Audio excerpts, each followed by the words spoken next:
I grew up in a very polite household. My parents went to church almost every Sunday, and because of my upbringing, I wasn't able to fully express myself as much as I wanted to. For instance, I wasn't allowed to watch most movies. There was a list of rules I had to abide to before watching anything. Is there violence, language, sex, nudity, blood, magic, or homosexuality? And that's just top of the list. So my movie repertoire was lacking, but in 2005, a new movie was added, Pride and Prejudice. I would watch that DVD over and over again, so it quickly became my favorite. And me and my best friend had matching quotes of Darcy's proposal on our MySpace bios. Remember MySpace? I was also stupidly in love with Mr. Bingley, a prominent love interest in that story. He had red hair, blue eyes, British accent, black boots. Only 12 years old, and I was completely obsessed with the idea that someday I could attract a guy just like that.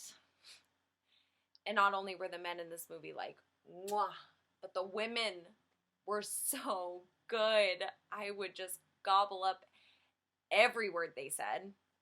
I wanted all their talent and to someday be able to act just like that. I was bitten by the bug of jealousy. Like, these women were cast in a movie that let them live in old, beautiful homes and castles, getting all expenses paid, and to them it might have just been another Tuesday. My dream was to be an actress just like them.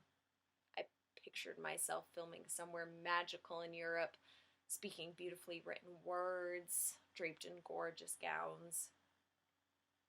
And when you're 12, the possibilities seem so endless. But life doesn't always work out according to your whims, and some things are incredibly out of your control. Mine was my typecast. What is a typecast? It is when you're really, really good at portraying something, whether you like it or not, and no one can see past it. And I gotta tell ya, puberty hit me like a train, and as much as my parents wanted me to grow up to become a certain way and to look and act a certain way, I ended up becoming what they feared most for me: sexy. And no matter how much I wanted to be a leading lady in a Jane Austen piece, I was rejected to a land of more titular characters. Don't get me wrong, I like playing them. I enjoy being a funny character.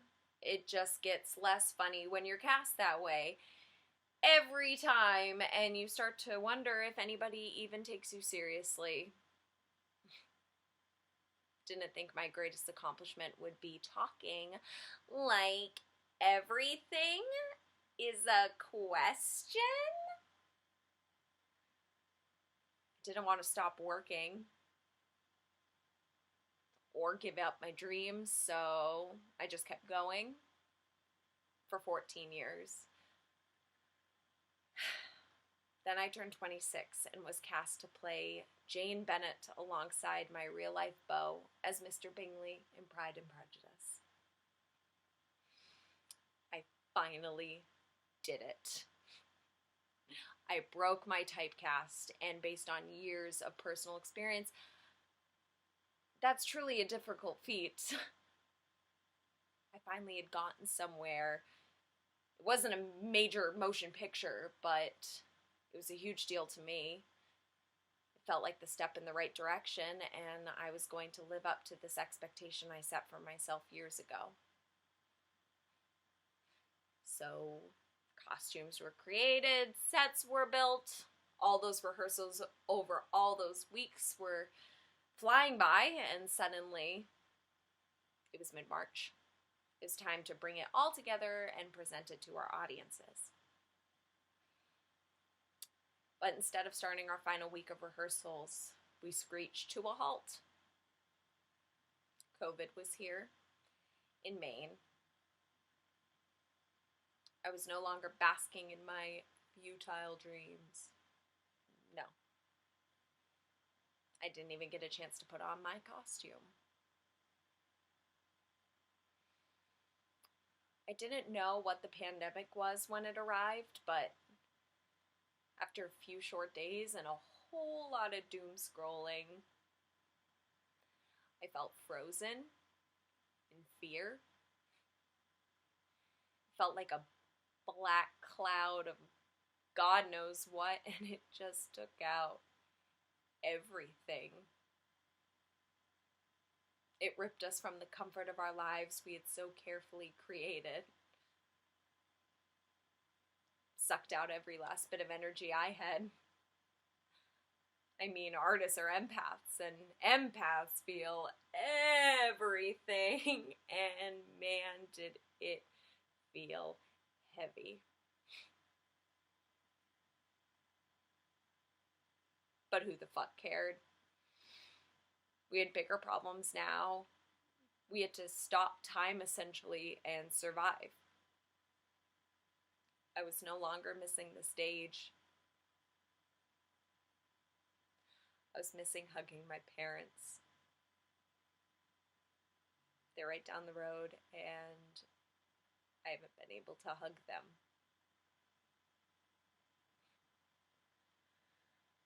Dreams felt dead after weeks and weeks of mind-numbing monotony of putting on my big girl boots and getting out of bed when I clearly didn't want to.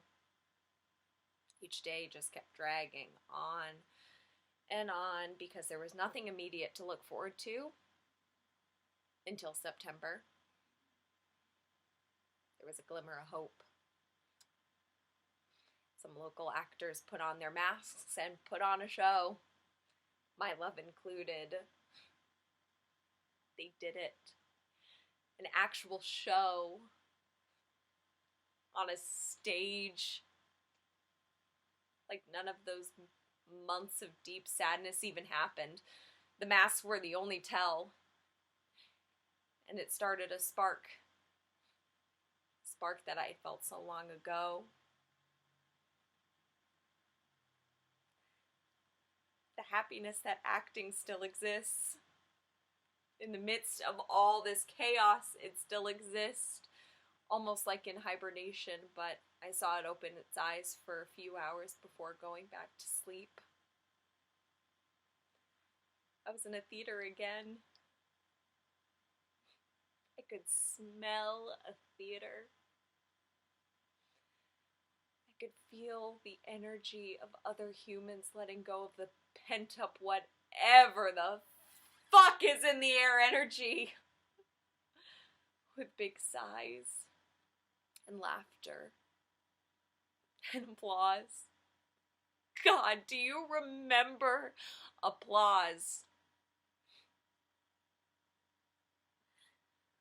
Over these tiresome months, I have replayed every moment with every actor I've shared the stage with.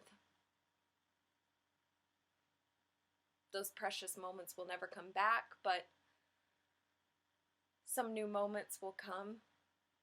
They'll be just as good. Some might be even better than I could imagine. I'm strong enough to have all my plans ruined and still keep going. And when you want something that bad, you keep going. I by no means accomplished any of my dreams this year, but I forgive myself. Instead, I'll just keep pursuing the bits and pieces of what I love, no matter how dark it gets. And to me, that's accomplishing more than I ever thought I was capable of.